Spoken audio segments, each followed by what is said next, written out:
మీకు cricket, kabaddi, football లాంటి games అంటే బాగా ఇష్టమా? అయితే నాస్టాప్ యాప్ లో అడిగే కొన్ని సింపుల్ స్పోర్ట్స్ క్వశ్చన్స్ కి ఆన్సర్ చెప్పి పేటిఎం ద్వారా గానీ బ్యాంక్ అకౌంట్ ద్వారా గానీ పాన్ కార్డ్ అవసరం లేకుండా డబ్బుని పొందండి. డిస్క్రిప్షన్ లో ఉన్న ఈ యాప్ లింక్ డౌన్లోడ్ చేసుకుని ఎలాంటి రిఫరల్ కోడ్ అవసరం లేకుండా 100 బోనస్ మనీని పొందండి. భారతదేశం ఒక యూనిటీ కంట్రీగా పిలువబడుతుంది. అందుకోసమే భారతదేశంలో ఒక రిలీజియన్ కి ఎంత వాల్యూ ఉంటుందో ఇతర రిలీజియన్ కూడా అంతే వాల్యూ ఉంటుంది. కానీ భారతదేశంలోని ముస్లిమ్స్ చేసే పనులు ఇతర దేశంలో ఏ ముస్లిమ్స్ చేయలేరు. కేవలం భారతదేశం యొక్క గవర్నమెంట్ మాత్రమే వారికి ఆ పనులు చేసే అధికారం ఇస్తుంది. మరి భారతదేశంలోని అటువంటి కొన్ని ముస్లిం సముదాయాల వారు చేసే పనులని ఇతర దేశంలోని ఏ ముస్లిమ్స్ కూడా చేయలేరు. మరి ఇతర దేశస్తులు చేయలేని భారతదేశంలోని ముస్లిమ్స్ చేయగలిగే పనుల గురించి మీకు తెలియని కొన్ని ఆసక్తికరమైన విషయాలు ఈ వీడియోలో తెలుసుకునే ముందు టీటాక్ ఛానల్ ని సబ్స్క్రైబ్ చేయడం మాత్రం మర్చిపోకండి. ఇక విషయంలోకి వెళ్దాం. Number 1, international travel. భారతదేశానికి చెందిన ముసల్మాన్ అంటే ముస్లిం ప్రపంచంలోని ఏ దేశానికైనా ట్రావెల్ చేయొచ్చు. ఉద్యోగ నిమిత్తం గానీ, చదువు నిమిత్తం గానీ, లేదా టూరిజం కోసం గానీ ప్రపంచ దేశంలోని అన్ని దేశాలకి వెళ్ళొచ్చు.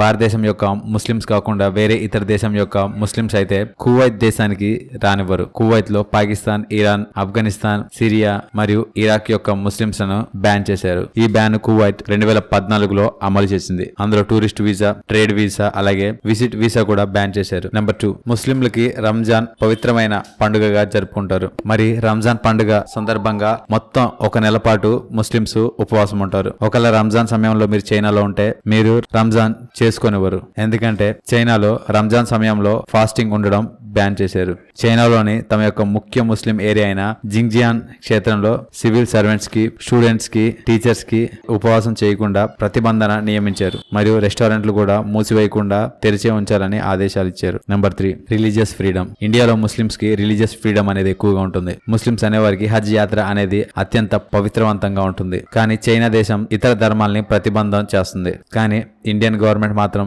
ముస్లిమ్స్ కి హజ్ యాత్ర చేయడానికి సబ్సిడీ కూడా ఇస్తుంది. హజ్ ముస్లిమ్స్ కి అత్యంత పవిత్రమైన ప్రదేశం. మరియు సౌదీ అరేబియా దాకా వెళ్లి హజ్ యాత్ర చేయాలంటే అత్యంత డబ్బుతో కూడుకున్న విషయం. కానీ భారతదేశం ఇండియన్ ముస్లిమ్స్ కి హజ్ సబ్సిడీ అనే పేరుతో హజ్ యాత్ర చేయడానికి సబ్సిడీ ఇస్తున్న ఏకైక దేశం ఇండియా. కొన్ని లక్షల ఇండియన్ ముస్లిమ్స్ ఇప్పటి వరకు ఈ హజ్ సబ్సిడీని లబ్ధి పొందారు. Number 4, passport application. Indian Muslims కి పాస్పోర్ట్లను ఈజీగా ఇచ్చేస్తారు. కానీ పాకిస్తాన్ ముస్లిమ్స్ కి పాస్పోర్ట్ ఇవ్వాలంటే నువ్వు నాస్తికుడువా, హిందూ దేవుళ్ళని నమ్ముతావా, లేదా ప్రాఫెట్ మొహమ్మద్ ని నమ్ముతావా అనే ప్రశ్నలు అడుగుతారు. పాకిస్తాన్ లోని పాస్పోర్ట్ కోసం ముస్లిం డిక్లరేషన్ ఫామ్ ని కూడా అప్లై చేయాలి. కానీ ఇండియాలో ఇండియన్ ముస్లిమ్స్ ఎటువంటి ముస్లిం డిక్లరేషన్ ఫామ్ లేకపోయినా గానీ పాస్పోర్ట్ ని అప్లై చేసుకోవచ్చు. పాకిస్తాన్ లోని అహ్మదియా సాంప్రదాయానికి చెందిన ప్రజలకు పాస్పోర్ట్ లభించడం చాలా కష్టంగా ఉంటుంది. భారతదేశం గత 50 సంవత్సరాలుగా రకరకాల రిలీజియన్స్, భాషలు మరియు కల్చర్స్ ని ఒక వద్ద ఉంచి నేర్పిస్తుంది. చూశారు కదా, భారతదేశం యొక్క ముస్లిమ్స్ చేయగలిగేది ఇతర దేశం యొక్క ముస్లిమ్స్ చేయలేని కొన్ని పనుల గురించి మీకు తెలియని కొన్ని ఆసక్తికరమైన విషయాలు ఈ వీడియో కనుక మీకు నచ్చట్లయితే లైక్ చేయండి, షేర్ చేయండి. ఇలాంటి మరికొన్ని ఆసక్తికరమైన విషయాల గురించి తెలుసుకోవాలనుకుంటే టీటాక్ ఛానల్ ని సబ్స్క్రైబ్ చేయడం మాత్రం మర్చిపోకండి. Thank you for watching.